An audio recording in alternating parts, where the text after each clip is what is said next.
કરીએ સમાચારમાં વિમાન પ્લેશ દુર્ઘટનામાં અસરગ્રસ્તોને વળતર ચૂકવવામાં વિલંબ જોવા મળી રહ્યો છે।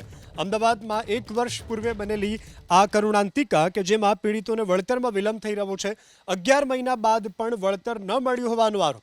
ઘણા પરિવારો વળતરથી વંચિત હોવાનો દાવો। મૃતકના પરિવારજનો 16 ભાગવત એકત્ર થયા। પીડિત પરિવારે બ્લેક બોક્સના ડેટાની તપાસણી કરી માંગ। મૃતકના પરિવારે એર ઇન્ડિયા કંપની સામે પણ આરોપ લગાવ્યા છે। તો અમદાવાદ વિમાન દુર્ઘટનામાં પીડિતોને વળતરમાં વિલંબ થતાં આજે 16 ભાગવત ખાતે એકત્ર થયા અને મૃતકના પરિવારે એર ઇન્ડિયા કંપની સામે પણ આરોપ લગાવ્યા।